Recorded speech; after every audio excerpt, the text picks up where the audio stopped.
Wish you a very happy good morning to my dear students.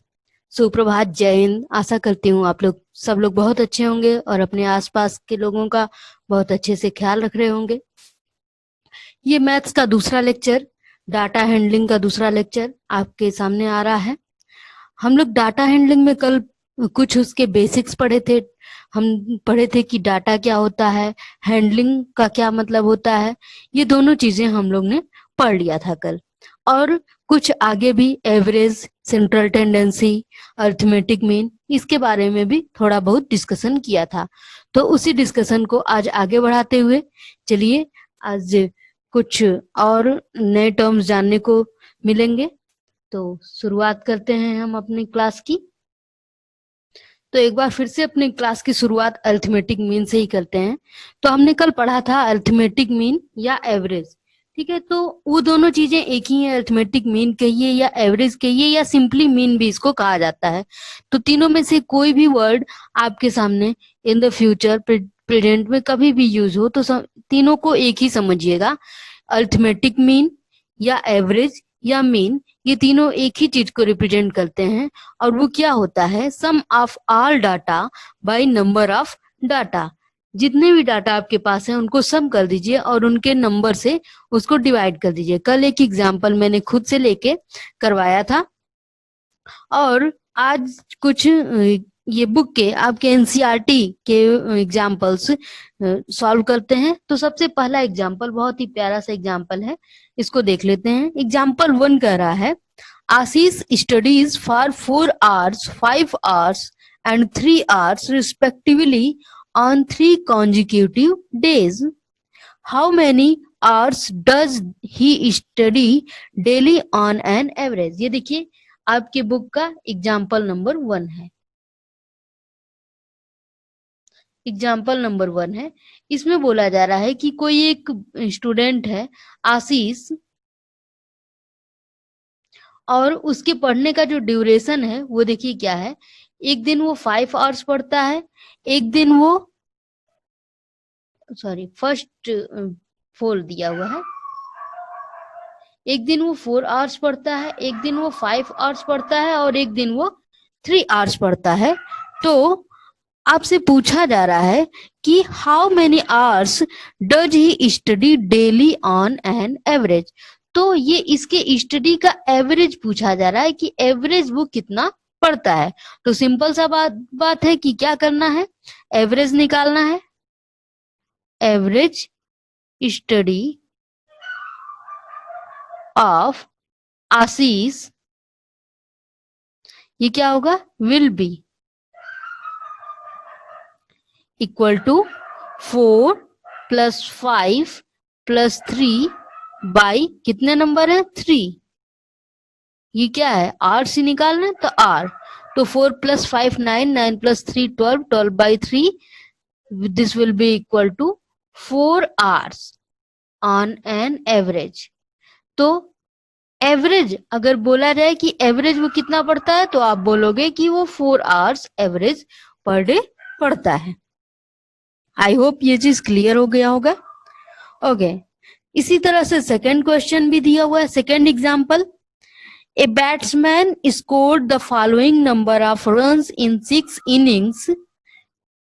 Example number 2, ये एक batsman आप लोग का फेवरेट प्ले है। आई थिंक क्रिकेट 80% से ज्यादा स्टूडेंट्स को पसंद आता है। तो देखिए ये क्वेश्चन भी पसंद आना चाहिए कि एक बैट्समैन है, वो अपने कुछ इनिंग्स, उसके कुछ 6 innings में उसके स्कोर्स दिए हुए हैं 36, 35, 50, 46, 60 एंड 55। अब ये स्कोर्स देख के आप लोग के मन में कौन से क्रिकेटर का आ रहा होगा ख्याल, अब ये तो आप ही लोग जानोगे, ये मैं पूछना भी नहीं चाहती हूँ। Okay, so this is the, ये एक क्रिकेटर के स्कोर्स दिए हुए हैं। तो अब इसका जो है हमको calculate the mean runs scored by him in an inning. देखिए इस क्वेश्चन में ना एवरेज का नाम लिया गया है ना अरिथमेटिक मीन का नाम लिया गया है, इसमें सीधे मीन लिखा हुआ है। तो इसीलिए मैंने लिखा कि मीन या एवरेज मीन या अरिथमेटिक मीन, एवरेज सब एक ही होता है। तो मीन क्या हो जाएगा, सबको सम कर देंगे, 36 plus 35 plus 50 plus 46 plus 60 plus 55 and divided by कितने इनिंग्स हैं, 6, टोटल 6 है। और ये हो गया, इन सबको ऐड किया तो ये आ गया 282 by 6 and this will be equal to 47। तो ये आ गया 47 रन। तो ऐसे बोलोगे कि वो जो क्रिकेटर है वो 47 रन ऑन एवरेज एक क्रिकेट में बनाता है, एक इनिंग में बनाता है। ओके, तो अगर हम देखें ये दो क्वेश्चन जो हमने सॉल्व किया है, इसमें हमारा ये तीनों हमारे वैल्यूज थे और हमारा एवरेज आया है 4 आवर। फर्स्ट का एवरेज आया है 4 आवर, ठीक, और सेकंड में जो है एवरेज आया है 47 रन।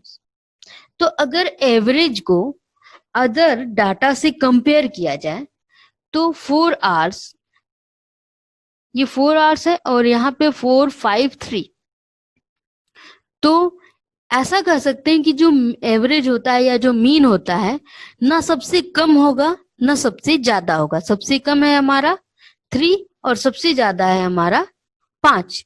तो जो एवरेज होता है सबसे कम और ज्यादा के बीच में कहीं लाई करता है और ये है 4। इसी तरह से यहाँ पे भी देख लें, दिस इज 47, सबसे ज्यादा है हमारा 50 और सबसे कम है हमारा 35, सॉरी 50 नहीं, सबसे ज्यादा है 60 और सबसे कम है 35। और हमारा जो एवरेज रन आया है इनके बीच में, मतलब 60 और 35 के बीच में कहीं 47। तो अगर आपसे पूछा जाए कभी कि ये बताइए कि जो आप एवरेज निकालते हो या मीन निकालते हो, क्या वो आपके जितने भी दिए हुए डाटा हैं उनमें सबसे कम वैल्यू हो सकता है? तो आप बोलोगे नहीं, सबसे कम वैल्यू नहीं होगा। या ये कहें कि सबसे ज्यादा वाली वैल्यू हो सकता है, तो नहीं, सबसे ज्यादा भी नहीं होगा। जो मीन होगा वो आपके सारे डाटा से ना तो सबसे कम होगा, या यूं कहिए कि जो डाटा से आप कंपेयर करो तो ये लीस्ट भी नहीं होगा और ये ग्रेटेस्ट भी नहीं होगा। इसको सबसे कंपेयर करो तो ये कुछ डाटा से कम होगा और कुछ डाटा से ज्यादा होगा, ये कहीं बीच में लाई करता है, इसीलिए इसको सेंट्रल टेंडेंसी भी बोला जाता है। कल मैंने लेक्चर में यही चीज आपको बताया था। सो आई होप ये चीज क्लियर हो गया होगा कि मीन जो होता है वो बीच में लाई करता है, कहीं यहाँ बीच में लाई करता है, एक्सट्रीम पे लाई नहीं करता, ना सबसे कम ना सबसे ज्यादा। ओके, सो अब हमारा एक नया टॉपिक निकल के आ रहा है, रेंज। तो चलिए देखते हैं रेंज क्या होता है। तो रेंज मैथ्स में, इसमें डाटा हैंडलिंग में तो हम बात कर ही लेंगे रेंज की क्या बात है, लेकिन ऐसे ऑलमोस्ट आप लोग यूज करते होगे कि अरे हमारा रेंज, जैसे कोई बोलता है कि मैं बॉल इतने रेंज तक फेंक लूंगा, यहाँ से मेरा रेंज ये है, या कोई बोलता है कि मेरे जंपिंग का रेंज ये है, या कोई बोलता है कि मेरे साइकिलिंग का रेंज क्या है, मेरे चलने का रेंज क्या है, मेरे पढ़ने का रेंज क्या है।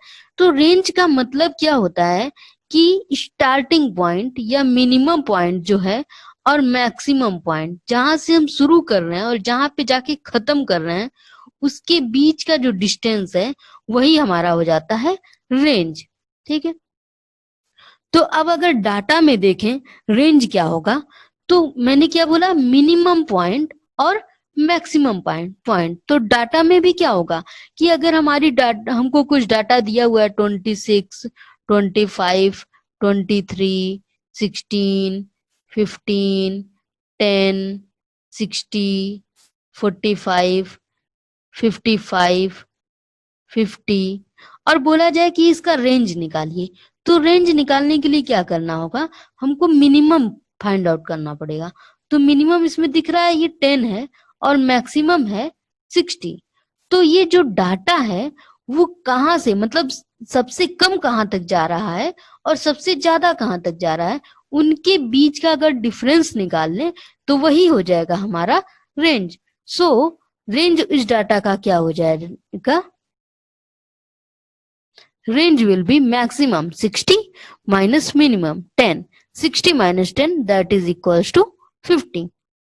आई होप रेंज क्लियर हो रहा होगा आप लोग को। रेंज का बेसिक सा मतलब है minimum minus maximum.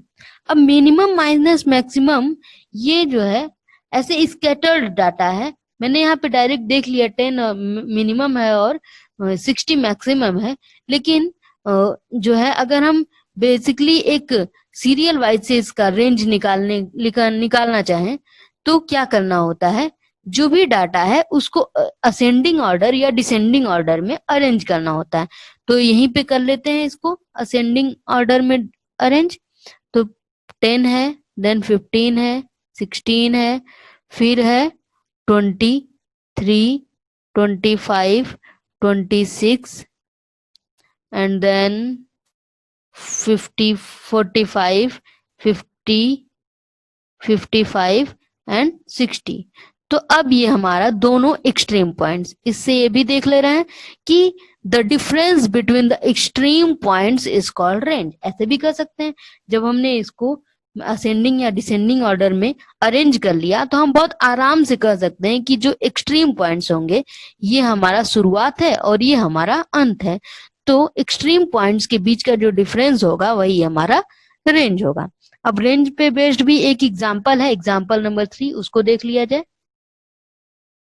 Example number 3, so this is the ages in years of 10 teachers of a school are। देखिए क्या बोल रहा है कि एक स्कूल में जो 10 टीचर के एजेस दिए हुए हैं, तो ऐसे दे रखे हैं 32, 41, 28, 54, 35, 26, 23, 33, 38, 40, ये 10 टीचर्स के एजेस दे रखे हैं। अब आपसे क्या पूछा जा रहा है कि 3 क्वेश्चन पूछे जा रहे हैं। What is the age of the oldest teacher and of the youngest teacher. ये ओल्डेस्ट टीचर का एज पूछा जा रहा है और यंगेस्ट टीचर का एज पूछा जा रहा है। फिर सेकेंड क्वेश्चन पूछा जा रहा है what is the range of the ages of the teachers, range पूछा जा रहा है। And the last one is what is the mean age of these teachers. तो हमने क्या बोला, इसको सबसे पहले अरेंज करेंगे। तो अरेंजिंग